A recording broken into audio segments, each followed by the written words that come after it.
যিনি সময়ের মালিক তাকে সময় দেবেন না, এটা তো হতে পারে না। সময়ের মালিক যিনি, ওয়াল আসর ওয়াদ দুহা, যিনি সময়ের মালিক তার জন্য সময় রাখুন, একটু সময় রাখুন। তাকে ভুলে যাবেন না, কাজের অজুহাতে তাকে ভুলে যাবেন না, তাকে লেস প্রায়োরিটাইজড করবেন না, তাকে প্রায়োরিটির মধ্যে রাখুন। আল্লাহ আপনাকে প্রায়োরিটিতে রাখবেন। আপনি তাকে প্রায়োরিটি দেন, আজান হয়ে গিয়েছে, আপনি সব বন্ধ করে দেন না, কাজ বন্ধ করে দেন। দেখেন আল্লাহ সুবহানাহু ওয়া তাআলা আপনাকে কিভাবে প্রায়োরিটি দেন। অন্যদের সামনে আল্লাহ আপনাকে প্রায়োরিটি দেবেন, আপনি তাকে প্রায়োরিটি দেবেন না, তিনি আপনাকে প্রায়োরিটি দেবেন না। দুনিয়া তো হয় না। আপনার স্ত্রীর কথা শুনে না শুনে দেখেন না, এরপর আপনার স্ত্রী আপনার কথা শুনে কিনা, আপনার বাচ্চার কথা শুনে না দেখেন যে ও 3 বার ডেকেছে, আপনি তার কথা শুনেন না, পরের দিন দেখবেন আপনি 3 বার ডাকছেন, ও কথা শুনবে না। কিন্তু মানুষের জন্য হয়তো রবের জন্য কেমন হওয়া উচিত? তিনি তো মেহেরবান দেখা আপনাকে বলেন না, তাহলে কবে আপনাকে বলে যেত? আপনি যেভাবে তাকে বলে গিয়েছেন। শয়তান আল্লাহকে চ্যালেঞ্জ দিয়েছে, আল্লাহ যেই আদমের কারণে আমি পথভ্রষ্ট হয়েছি, ওই আদমের বংশধরকে আমি পথভ্রষ্ট করে ছাড়বই। কিভাবে পথভ্রষ্ট করব? আমি তাদেরকে ডান দিক থেকে আক্রমণ করব, বাম দিক থেকে আক্রমণ করব, পেছন থেকে আক্রমণ করব, সামনে থেকে আক্রমণ করব, নিচ থেকে আক্রমণ করব। ওয়ালা তাজিদু আকসারহুম শাকিরিন। আপনি তাদের অধিকাংশকেই দেখবেন যে তারা আপনার প্রতি কৃতজ্ঞ থাকবেন। এই যে কৃতজ্ঞতা, আপনি কোন একজন নারীকে দেখে বললেন, ভাবি ভাবি আপনাকে এরকম দেখা যাচ্ছে কেন? ভাই কি আপনার সাথে খারাপ আচরণ করেছে নাকি? এত সুন্দরী একটা মেয়ে, আমি হলে তাকে মাথায় করে রাখতাম। ওর মধ্যে তার পুরো ফ্যামিলিকে আপনি আগুন জ্বালিয়ে দিলেন, আপনি তো বুঝেনি না। অথবা পাশের বাসায় গিয়ে কোন একজন ভাবি অন্য কোন ভাবিকে বললো, ভাবি কি ব্যাপার, আপনার কাজের মানুষ নাই? আমি তো 3টা কাজের মানুষ নিয়ে চলি, তারপরেও আমার কত কষ্ট, আর আপনার কোনো কাজের মানুষ ছাড়াই আপনি কাজ করেন। অলরেডি তার বাসায় আগুন লাগিয়ে দিয়েছে, অলরেডি তার বাসায় আগুন লাগিয়ে দিয়েছে। আপনার অফিসে কেউ হয়তো গিয়ে আপনাকে বললো, আপনি এত কাজ করেন কেন?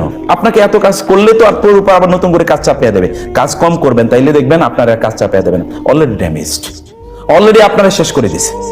হয়তো কেউ আপনাকে বললো, আপনিও তো মানুষ, আপনি এত বোঝা কিভাবে নেন? আমি তো এটা বুঝতেই পারছি না। আপনাই কিন্তু ও শেষ করে দিয়েছে, কারণ ও শয়তান রূপে এসছে। সে কিন্তু আপনার মধ্যে একটা ভালো মানুষের রূপ নিয়ে, শয়তান তো সর্বদাই ভালো মানুষের রূপ নিয়ে আসে, কারণ ও তো শয়তানের রূপ নিয়ে আসলে তো আপনি তার কথা শুনবেন না। ও তো ভালো মানুষের রূপ নিয়ে আসবে আপনার কাছে। ও কিন্তু আপনাকে শেষ করে দিল এবং আপনার প্রতিষ্ঠানটাকে শেষ করে দিল। সেও হয়তোবা এই ইন্টেনশন এসছে, আপনি অথবা বুঝতে পারেন না, তার নিয়তি ছিল এটা, সেই কাজই করেছে। আমি বলছিলাম যে আপনার কখনো কখনো একটা স্কারসিটি মাইন্ডসেট আপনার মধ্যে তৈরি করে দেবে। এখানে যা থাকার কথা ছিল এখানে এসি নাই, এত গরমের মধ্যে কাজ করা যায় নাকি? আপনি হয়তো এরকম একটা চিন্তা করলেন, আমার যতটুকু স্যালারি পাওয়ার কথা ছিল ততটুকু আমি চাই, আমি পাই না, এরকম। আর বসটা খুব খিটখিটে, আপনি তোর বসের কাজ করেন না, আপনার তো ইন্টেনশন একটু রং আছে। আপনি তো কাজ করার কথা ছিল আল্লাহ সন্তুষ্টির জন্য, তাহলে তো আপনি অন্য কোনো দিকে তাকাতেই নি না। এটা তো আপনার মিশন, এটা তো আপনার ভিশন, এটা তো আপনার profession. You live for this. আপনি তো এর জন্যই বেঁচে আছেন। নবী রাসূলদেরকে কত লোক গালিগালাজ করেছে, যদি বলতো ও এতবার গালি দিছে, ওকে আর আমি দাওয়াতই দেবো না, তাইলে আর নূহ আলাইহিস সালাম 950 বছর দাওয়াত দিতেন না। কতজন লোক ছিল তখন? কয়জন লোক ছিল? এর মধ্যে 80 জন, কোন বর্ণার মধ্যে 40 জন মাত্র মুসলিম হয়েছে। তাহলে লোকই ছিল কতজন? চিন্তা করে দেখেন তো, একটা গ্রামের সমানই তো লোক ছিল না। তাইলে সব বোঝা যায়, এইটুকুলো লোককে 950 বছর দাওয়াত দিলে একজনের কাছে কত শতবার দাওয়াত দেওয়া হয়েছে, কিন্তু তিনি তো একবার বলেন নাই যে না আমি আর দাওয়াত দিতে পারবো না। আপনি তো নবী রাসূলদের উত্তরসূরি মানুষ হিসাবে, কারণ আপনার প্রথম মানুষই ছিলেন প্রথম নবী। আদম কি প্রথম নবী না? প্রথম মানুষই তো প্রথম নবী, অথবা আপনি তো নবীর বংশধর, আপনি তো নবীর বংশধর, আপনি তো বনু আদম। নবী আপনার পিতা, দ্বিতীয় নবী আপনার পিতা নূহ আলাইহিস সালাম, যাকে দ্বিতীয় আদম বলা হয়। তৃতীয় নবী আপনার পিতা, যাকে ইব্রাহিম আলাইহিস সালাম বলা হয়। তিনি কি এই মুসলিম জাতির পিতা না? মিল্লাত আবিকুম ইব্রাহিম, তোমাদের পিতা ইব্রাহিমের মিল্লাত তোমরা। তাহলে আপনার 3 পিতা হলো কি? আর এরপর যে সর্বশেষ মুহাম্মদ রাসূলুল্লাহ সাল্লাল্লাহু আলাইহি ওয়াসাল্লাম বলেন, তিনিও তো আপনার পিতা তুল্য। রাসূল সাল্লাল্লাহু আলাইহি ওয়াসাল্লাম বলেছেন, আনা লাকুম মিসলু আবিকুম, আমি তোমাদের জন্য তোমাদের পিতার মতো। হাদিসে এসছে, সহিহ হাদিসে এসছে। তাহলে আপনাদের 4 জন পিতা যদি হয় নবী, তাহলে আপনারা তো নবীরই সন্তান। আপনাদের মধ্যে সে আদর্শই থাকতে হবে, মানে আমাদের মধ্যে। আপনাদের বলতে don't take me mistake please, আমাকে মনে করবে না যে আমি কেবল আপনাদেরকে বলছি, আমি আমাকে বলছি। উমর রাদিয়াল্লাহু তাআলা কিসসা আপনাদেরকে বলি। ওসমান রাদিয়াল্লাহু তাআলা তিনি দেখলেন একজন লোক, তিনি প্রচন্ড তীব্র গরমের মধ্যে তিনি 2টা উট হাঁকে নিয়ে আসছেন। তিনি একটা ছায়ার নিচে তিনি তাঁবুতে দাঁড়িয়ে আছেন। তিনি এত তীব্র গরমে আমি বাইরে যেতে পারছি না। এই লোকটা একটু বৃদ্ধ টাইপের, একটু বয়স্ক টাইপের, কে এরকম গরমের মধ্যে তিনি এখানে আছেন। এগিয়ে গিয়ে দেখলেন আমিরুল মুমিনিন ওমর ইবনে খাত্তাব রাদিয়াল্লাহু তাআলা। ইয়া আমিরুল মুমিনিন, আপনি এত গরমে? তিনি একটু গিয়ে তারপর আবার দৌড়ে এসে তিনি তাঁবুর মধ্যে ঢুকে গেলেন। আমিরুল মুমিনিন আপনি? বলে হ্যাঁ। জাকাতের 2টা উট হারিয়ে গিয়েছিল, ওই উটগুলো খোঁজার জন্য আমি মরুভূমিতে গিয়েছি, এই যে উটগুলো খুঁজে পেয়েছি এগুলো নিয়ে আসছি। বলে আমিরুল মুমিনিন, এটা আপনি অন্য কাউকে বলতে পারতেন না? আচ্ছা ঠিক আছে, এগুলো আপনি কষ্ট করে নিয়ে এসেছেন, আমাদেরকে দেন, আমরা অন্য কাউকে দিয়ে এসে। না, এটা তো আমার দায়িত্ব। কিয়ামতের দিন যদি আল্লাহ আমাকে বলেন যে জাকাতের ওট রাষ্ট্রীয় সম্পদ ছিল, এটা মানুষের মুসলিমদের সম্পদ ছিল, এটা হারিয়ে গেছে, তুমি তো দায়িত্বশীল ছিলা, তুমি কি করেছো? কিয়ামতের দিন যেন আমি আটকে না যাই, এই জন্য আমি খুঁজে বের করেছি, আমি যেখানে এগুলোকে রাখার কথা ছিল ওইখানে আমি রেখে আসবো। একটা ওমর গোটা পৃথিবীর জন্য কতটা দরকার চিন্তা করে দেখেন। একটা ওমর আমিরুল মুমিনিন, আপনি হলে তো আপনার আমিরুল মুমিনিন নির্দেশ দিলে 1000 না 1,00,000 লোক তাদের জীবন দেওয়ার জন্য প্রস্তুত থাকতো। যুদ্ধের ময়দানে আমিরুল মুমিনিন যদি বলেন যুদ্ধে যেতে হবে, প্রত্যেকের জন্য যাওয়া ফরজ। আসসাম ওয়া তাআ, রাসূল সাল্লাল্লাহু আলাইহি ওয়াসাল্লাম বলেছেন, যদি তোমাদের উপর কোনো হাফ স্বীকৃত দাসকে যদি তোমাদের নেতা বানানো হয়, তাকে আনুগত্য করা তোমাদের জন্য ফরজ। এটা তো উমর খাত্তাব, যিনি খিয়ারুকুম ফিল জাহিলিয়াতি খিয়ারুকুম ফিল ইসলাম, যিনি যখন জাহিলি যুগে ছিলেন তখনও তিনি সেরা, ইসলামে যখন আসলেন তখনও তিনি সেরা। সে উমরের কথা শুনে না এরকম সাধ্যকার যে উমরকে দেখলে শয়তান অন্য রাস্তায় পালিয়ে চলে যায়, সে উমরের কথা শুনেন, এরকম তো কারো সাধ্য নাই। সে উমর সেখানে, তার মধ্যে যদি এই অনুভূতি থাকে, তাহলে আমাদের অনুভূতিটা কোন লেভেলে থাকা দরকার? আমাদের অনুভূতিটি তাইলে কোন লেভেলে থাকা দরকার? এই জন্য আমি যেটি বলছি যে এখানে এটি একটি বিষয় আছে, দুটো হচ্ছে একটা প্যারালাইজিং, একটা ফিয়ার, এটাও শয়তানের কাজ।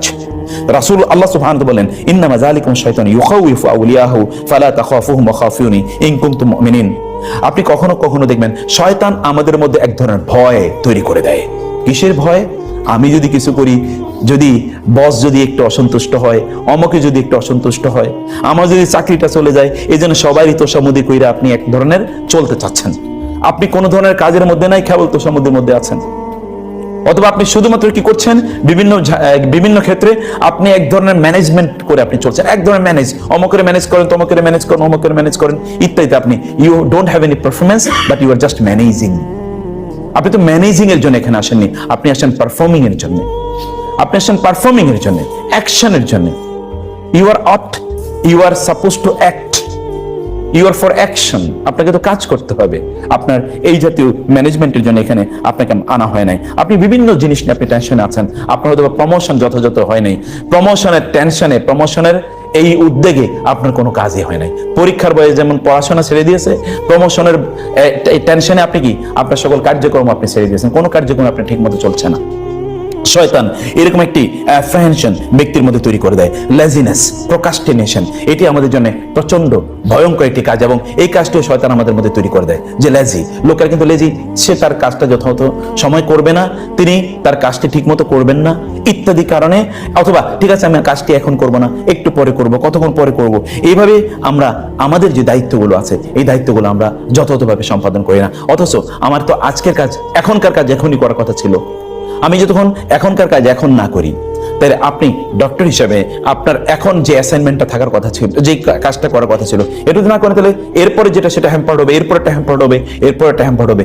মানুষ তো তার যে দায়িত্ব, মানুষ তার যে অধিকার আছে, অধিকার তো আপনার কাছে যথাযথ পাচ্ছে না। অথবা আপনি যখন তার অধিকার আপনি ঠিক মতো দিচ্ছেন না, বিশ্বাস করুন আপনার অধিকার অন্য জায়গায় আপনি পাবেন না ঠিক মতো। আপনি যদি তাকে আপনার অধিকার ঠিক মতো না দেন, তাহলে আপনি আপনার অধিকার কোথাও ঠিক মতো পাবেন না। রাসূলুল্লাহ সাল্লাল্লাহু আলাইহি ওয়াসাল্লাম বললেন, আউয়ালু মা তাফকুদুনা মিন দীনিকুম আল আমানা, তোমরা তোমাদের দ্বীনের প্রথম যে জিনিসটি তোমরা হারাবে তা হলো আমানত। আপনার নিজকে আপনি আমানতদার বানান প্লিজ। আপনি যতটুকু কাজ করবেন অতটুকু কাজ ইখলাসের সাথে করুন, আল্লাহ সন্তুষ্টির জন্য করুন। এখানে ঢুকেই দেখবেন আপনি যদি বলেন আল্লাহ সন্তুষ্টির জন্য করছি, তাহলে কে কি বলছে, কি হচ্ছে না হচ্ছে, আপনার কিচ্ছু টেনশন আসবে না। কারণ নবী রাসূলুল্লাহ কি বলেছে, ইন আজরিয়া লা আসআলুকুম আলাইহি আজরা ইন আজরিয়া ইল্লা আলাল্লাহ। হে লোকেরা, তোমাদের কাছে তো কোনো বেনিফিট চাই না, বেনিফিট আমার, যা রিওয়ার্ড, আমার যত পুরস্কার কে দেবেন? আল্লাহ। অতএব টেনশন নেই, কোনো টেনশন নেই। নবী রাসূলদের তাদের এটা চরিত্র ছিল, আপনাদের এরকম একটা চরিত্র নিজেদের তৈরি করা দরকার, যে আমি যা কিছু করছি না কেন এটা মহান আল্লাহ সুবহানাহু ওয়া তাআলার জন্য, এটি আল্লাহ সন্তুষ্টির জন্য আমি এই কাজটি করছি। আমি বলছিলাম যে আপনার প্রফেশনাল ডেভেলপমেন্টের জন্য একটি টাইম প্রতিদিন বরাদ্দ করে রাখবেন। আর দাউদ আলাইহিস সালাতু ওয়াস সালামের টাইম ম্যানেজমেন্টটা আমাদের জানা দরকার। দাউদ আলাইহিস সালাম কি করতেন জানেন? তার সময়টাকে তিনি 3টা ভাগ করতেন। এর মধ্যে একটা ভাগ হচ্ছে তিনি আল্লাহর ইবাদতের জন্য রাখতেন। আল্লাহর কসম, আল্লাহর ইবাদতের জন্য যদি আপনি সময় না রাখতে পারেন, তাহলে আপনার এই প্রফেশনাল ক্যারিয়ার আপনি কোথাও এগিয়ে নিয়ে যেতে পারবে না। আপনি যতক্ষণ আল্লাহর সামনে দাঁড়িয়ে থাকবেন ততক্ষণ পর্যন্ত আল্লাহ সুবহানাহু ওয়া তাআলা আপনার মধ্যে অটোমেটিক্যালি জ্ঞান ইনসার্ট করা শুরু করে দেবেন। যতক্ষণ আল্লাহর সামনে দাঁড়িয়ে থাকবেন। রাসূল সাল্লাল্লাহু আলাইহি ওয়াসাল্লাম এত জ্ঞান কোত্থেকে অর্জন করেছেন? আচ্ছা, সাহাবীরা এত জ্ঞান কোত্থেকে পেয়েছেন বলেন তো? কোত্থেকে তারা এত জ্ঞান অর্জন করলেন? আপনি যদি আমাদের মুসলিম স্কলারদের কথা বলেন, আপনি দেখবেন রাতের অধিকাংশ সময় তারা ইবাদত করতেন, নামাজে দাঁড়াতে তাহলে পড়তো কখন? এত জ্ঞান কোত্থেকে অর্জন করলো? এত বই কখন লিখলো তারা? পড়লো কখন? লিখলো কখন? এত এবারত বা এত রেফারেন্স তাদের কিভাবে মুখস্থ থাকলো? কিভাবে থেকে জানেন? জ্ঞান দেওয়ার মালিক যিনি, তার সামনে যখন দাঁড়িয়েছিলেন তখন তিনি এমনি দিয়েছেন। আপনি টাকা ইনকাম করে কত টাকা ইনকাম করতে পারবেন, কিন্তু একজন 1000 কোটি টাকার মালিক আপনাকে যদি একসাথে 100 কোটি টাকা দিয়ে দেয়, 100 কোটি টাকা আপনি আজীবন ইনকাম করতে পারবেন নাকি? তা তো পারবেন না। কিন্তু ওই লোক আপনাকে দিয়ে দিল 100 কোটি টাকার মালিক, আর যিনি সবকিছুর মালিক তিনি যদি বলেন, যাও তোমাকে আজকে রাতে যে আমার সামনে দাঁড়িয়েছিলে, আগামী 10 বছর তুমি যা জ্ঞান অর্জন করতে, এই 10 বছরের জ্ঞান একসাথে তোমাকে আমি দিয়ে দিলাম, ঢেলে দিলাম, এটা কি তিনি দিতে পারেন না? তিনি পারেন। আপনি আপনার রবকে আপনি প্রায়োরিটি দেন। আপনার রবের ডাক যখন আসবে তখন সবকিছু ভুলে যান। রাসূলুল্লাহ সাল্লাল্লাহু আলাইহি ওয়াসাল্লামের চেয়ে তো নিশ্চয়ই বেশি কর্মব্যস্ত আপনি না। রাসূলের চেয়ে তো নিশ্চয়ই কর্মব্যস্ত না। তার কয়জন স্ত্রী ছিল? সর্বনিম্ন তো 9 জন একসাথে ছিল, তারপরে বেশি কম বেশি ছিল। রাসূলুল্লাহ সাল্লাল্লাহু আলাইহি ওয়াসাল্লাম স্ত্রীদেরকে সমানভাবে সময় দিয়েছেন। একজন স্ত্রী পালতে গিয়ে তো এখন প্রায় প্রতিদিন আপনি বলেন যে আমি বাসা ছাড়িয়ে পালাই, তাই না? একজন পালতে গিয়ে, আর তিনি 9 জন পেলেছেন কিভাবে? এরপরে তো রাষ্ট্র, তারপরে দাওয়াত, এবং একজন সাহাবী যদি আপনি গোটা জীবন খুঁজে একজন সাহাবী যদি কখনো বলে থাকে আপনাকে, রাসূল আমাকে একটু কম সময় দিয়েছে, একজন খুঁজে পাবেন? আমি অবাক হয়ে যাই যখন সাহাবীদের জীবনী পড়ে দেখি তিনি বলেন রাসূল আমাকে সবচেয়ে বেশি ভালোবাসতেন। আমার তখন অবাক লাগে যে মানে সবাইকে সমানভাবে ভালোবাসা কিভাবে দেওয়া যায়? এটা মিরাকল, মুজিজা ছাড়া সম্ভব। আপনার সন্তানরাই তো বলবে যে আপনি, অথবা আপনি আপনার মায়ের বাবার বিরুদ্ধে দেখবেন যে বলবে আমার ওই ভাইয়ের একটু বেশি ভালোবাসা, আমার একটু কম ভালোবাসা। এই কয়েকটা সন্তান মাত্র, আর কিভাবে এত সাহাবীকে সবাইকে সমানভাবে ভালোবাসা যায়? কিভাবে সম্ভব? এটা আল্লাহর নেয়ামত ছাড়া সম্ভব না, এটা আল্লাহর পক্ষ থেকে সাহায্য ছাড়া সম্ভব না। তিনি কিন্তু তাই করেছেন, সুবহানাল্লাহ। সেজন্য আপনি তো তার রাসূলের চেয়ে বেশি ব্যস্ত না, তিনিও তার রবকে ভুলেন নাই, আপনি আপনার রবকে ভুলে যাবেন না। আপনার যত ব্যস্ততায় থাকুক না কেন, আপনার রবকে প্রফেশনাল ক্যারিয়ার ইত্যাদি ইত্যাদি এর অজুহাতে আপনার রবকে আপনি কোন অবস্থায় ভুলে যাবেন না। যিনি আপনাকে সময় দিয়েছেন অবশ্যই তার জন্য কিছু সময় বরাদ্দ রাখুন। এই জন্য আরবরা বলতেন, সালফাসানি বলতেন, ফাআমুর কবরাকা কবর কামা আমার তাকাসরাক। আপনার বাসাটা যেরকম ভাবে সাজাইছেন কবরটা এইভাবে সাজিয়ে যান। কবরটা কিন্তু মৃত্যুর পরে সাজানো যায় না, এর আগেই সাজাইতে হয়। ইউসুফ আলাইহিস সালাতু ওয়াস সালাম যখন ওইখানে ডিজাস্টার তৈরি হলো তখন তিনি কি বলেছিলেন? ইজআলনি আলা খাজাইনিল আরদি ইন্নী হাফিজুন আলিম। আপনি আমাকে এখানকার ফাইন্যান্স অথবা ফুড অথবা ডিজাস্টার মিনিস্টার বানান, আমি খুবই কি দায়িত্বশীল, আমি দায়িত্বশীল মানুষ, আমার দায়িত্বে আপনি কোনো ত্রুটি পাবেন না। এবং দায়িত্বশীলতা কোথায় তাকে নিয়ে পৌঁছেছে? পরবর্তী তিনি হি বিকেম দ্য সম্রাট, এম্পায়ার অফ দি আপনার ইজিপশিয়ান এম্পায়ার। যত বড় বিগ পজিশনে আপনি যাবেন তত অন্যদের জন্য আপনার রোল মডেল হওয়া এটি আপনার জন্য অবশ্যই দায়িত্ব। যারা আপনার কাছে আসবে তাদের আপনি প্রায়োরিটি বেসড আপনি তাদেরকে অবশ্যই দায়িত্ব প্রদান করবেন। কোন একজন হতে পারে যে যারা এসছে এদের মধ্যে একজনের প্রায়োরিটি অথবা ধরে তার রোগ অনেক অনেক বেশি, অতএব তাকে আপনাকে একটু প্রাধান্য দেয়াই লাগবে, এটা প্রাধান্য দেয়াই লাগবে। কিন্তু কোনো অবস্থায় যেন অন্যের অধিকারটাতে আপনার ক্ষতিগ্রস্ত না হয় সেই জায়গাটা আমাদেরকে অবশ্যই দেখানো দরকার। আর সর্বশেষ যে কথা বলতে চাই তাহলে যে আপনি যত ইবাদত করবেন এই ইবাদতগুলো কখনো কখনো কবুল হবে না যদি এই ইবাদতগুলো আল্লাহ সুবহানাহু ওয়া তাআলা কোরআনে বলেছেন, ইয়া আইয়ুহার রাসূলু কুলু মিনাত তাইয়্যিবাতি ওয়া আমালু সালিহা। এটা লাস্ট ওয়ার্ড আমার। আল্লাহ তাআলা কোরআনে বলেছেন কুলু মিনাত তাইয়্যিবাতি। কোন কলম আছে? মার্কার আছে? আচ্ছা, এটা কি মার্কার নাকি? না। আচ্ছা, কোরআন আল্লাহ তাআলা বলেছেন না, লাগবে না। কুলু মিনাত তাইয়্যিবাতি ওয়া আমালু সালিহা। কোরআনিক ল্যাঙ্গুয়েজ এটা শেখা আমাদের দরকার। কুলু মিনাত তাইয়্যিবাতি ওয়া আমালু সালিহা, তোমরা ভালো খাও এবং উত্তম আমল করো। তার মানে হচ্ছে হালাল খাওয়া, উত্তম আমল করা, আমলে সালেহ করার শক্তি মানুষের মধ্যে তৈরি করে দেয়। কোন ব্যক্তি যদি হালাল না খায় তাহলে তার মাধ্যমে ইবাদত করা সম্ভব নয়। এটা গোল্ডেন লেটার, এটা লিখে রাখবেন, কারণ এটা আমার কথা না, এটা আপনার রবের কথা। কুলু মিনাত তাইয়্যিবাত, তোমরা হালাল খাও ও আমালু সালিহ, এরপরে তোমরা ভালো কাজ করতে পারবা। হালাল খাবা না কিন্তু তোমার মাধ্যমে আল্লাহর ইবাদত হবে, এটা কখনো হবে না, এটা কখনো হবে না। আপনি গিয়ে দেখুন, ঘুরে দেখুন চারপাশে, একটু চোখ বুলিয়ে দেখুন। আমি বহু লোকের দেখেছি তার ইনকাম হালাল কিন্তু ইনকাম কম, তার প্রশান্তির অভাব নাই, আল্লাহর ইবাদতের অভাব নাই। বহু লোক আছে তাদের ইনকাম প্রচুর পরিমাণ, তার অভাবও যায় না, ইনকামও বেশি, অভাবও বেশি, এবং তার ইবাদতও কম, কোনোটাই চলে না। তার সবকিছুর মধ্যে তার কি সমস্যা? কারণ তার ইনকামটা হালাল নয়। আপনার ইনকামটাকে আপনি অবশ্যই হালাল করতে হবে, কারণ বরকত রয়েছে হালালের মধ্যে, প্রশান্তি রয়েছে হালালের মধ্যে। হারামের মধ্যে না আছে বরকত, না আছে প্রশান্তি। হারামের মাধ্যমে আপনি কাউকে সন্তুষ্ট করতে পারবেন না, কারণ আপনার রব যখন আপনার প্রতি সন্তুষ্ট না, তখন পৃথিবীর কেউ আপনার প্রতি সন্তুষ্ট হবে না। আল্লাহর কসম, গোটা পৃথিবীর মানুষকে সন্তুষ্ট করতে যাবেন আপনি আল্লাহকে সন্তুষ্ট না করে কাউকে সন্তুষ্ট করতে পারবেন না, কাউকে না, কেউ করতে পারেনি পৃথিবীতে, কেউ করতে পারেনি। Even your wife will never be satisfied with you, আমি গ্যারান্টি দিয়ে বললাম। এবং আপনার মা বাবা আপনার প্রতি কখনো সন্তুষ্ট থাকবে না। যদি আপনি আল্লাহকে সন্তুষ্ট রাখেন, গোটা পৃথিবী আপনার প্রতি সন্তুষ্ট থাকবে। Everywhere you will get the satisfaction. কারণ আল্লাহ সুবহানাহু ওয়া তাআলা যখন কাউকে ভালোবাসেন, তখন তিনি ফেরেশতা জিবরিলকে, তার সবচেয়ে নিকটবর্তী ফেরেশতা, তোমাদের জিবরিল সহ ইনক্লুডিং, তাদেরকে ডেকে বলেন, আমি এই লোকটাকে ভালোবাসি, তোমরা তাকে ভালোবাসো। জিবরিল তাকে ভালোবাসা শুরু করে দেয়, এবং জিবরিল এবার আসমানবাসীদের মাঝে এটা অ্যানাউন্স করে দেয়, এই বান্দাকে আল্লাহ ভালোবাসেন, আমরাও ভালোবাসছি, আসমানের সকল ফেরেশতারা তোমরা ভালোবাসা শুরু করে দাও। আসমানের ফেরেশতারা তখন তাকে ভালোবাসে। এরপরে আসমান থেকে এটা অ্যানাউন্স করা হয় জমিনবাসীদের কাছে, জমিনবাসীরা এই লোকটাকে আল্লাহ এবং আসমানবাসীরা সবাই ভালোবাসে, অতএব তোমরা তাকে ভালোবাসো। জমিনবাসীরা বাধ্য হয়ে লোকটাকে ভালোবাসে না। সবাইকে সন্তুষ্ট রাখতে হলে আল্লাহকে সন্তুষ্ট রাখুন, আল্লাহর জন্য করুন, আল্লাহ সুবহানাহু ওয়া তাআলার এবং মানুষের প্রতি আপনার যে দায়িত্ব, সে দায়িত্বটা পালন করুন।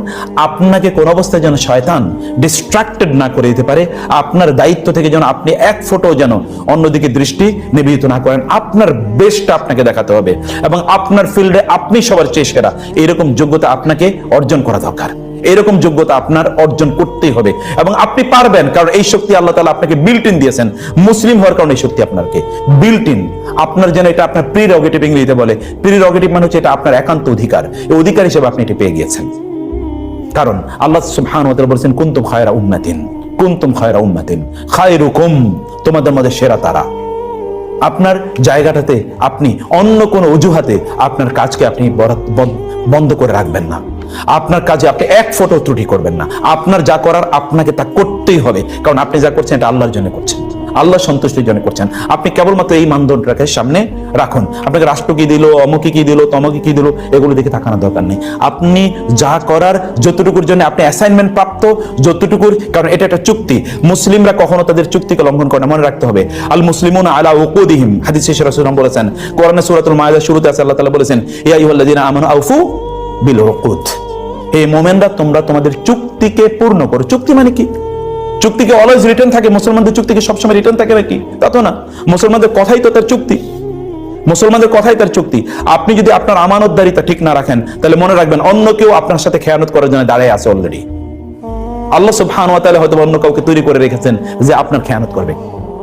এই শব্দটা আবার বলি, আপনি যদি আমানত ঠিক না রাখেন, তাহলে আপনার প্রতি অন্যরা আমানত ঠিক রাখবে না। এই জন্য রাসূল সাল্লাল্লাহু আলাইহি ওয়াসাল্লাম বলেছেন, ইফু তাইফু নিসাউকুম, তোমরা অন্য নারীদের সাথে, মানে অন্য নারীদের ক্ষেত্রে তোমাদের চরিত্র ভালো রাখো, তাহলে তোমাদের নারীদের চরিত্র ভালো থাকবে।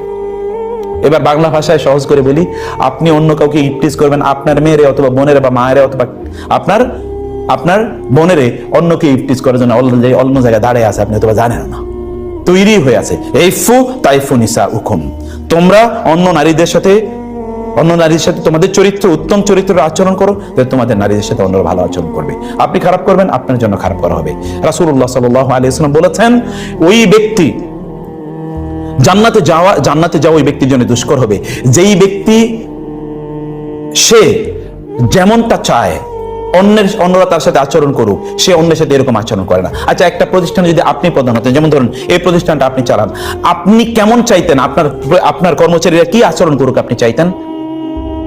যদি আপনি চাইতেন যে তারা খুবই হোক, আপনার উদ্যমী হোক, প্রতি মুহূর্তে তারা ভালো বেস্ট সার্ভিস দেখ এবং তারা সবচেয়ে ভালো কাজগুলো করুক, যথাযথভাবে দায়িত্ব পালন করুক, এই কাজটি যদি আপনি চাইতেন, আর আপনি যদি এই কাজটি না করেন, তাহলে আপনি ঈমানদারী না। রাসূল সাল্লাল্লাহু আলাইহি ওয়াসাল্লাম বলেছেন, ওয়াল্লাহি লা ইউমিনু, ওয়াল্লাহি লা ইউমিনু, ওয়াল্লাহি লা ইউমিনু, আল্লাহর কসম ওই ব্যক্তি মুমিন না, আল্লাহর কসম ওই ব্যক্তি মুমিন না, আল্লাহর কসম ওই ব্যক্তি মুমিন না। তার মানে তার ঈমান নাই। রাসূল বলেন, লা ঈমানা লিমান লা আমানাতা লাহু, যার আমানতদারিতা ঠিক নাই ওই ব্যক্তির ঈমান নাই।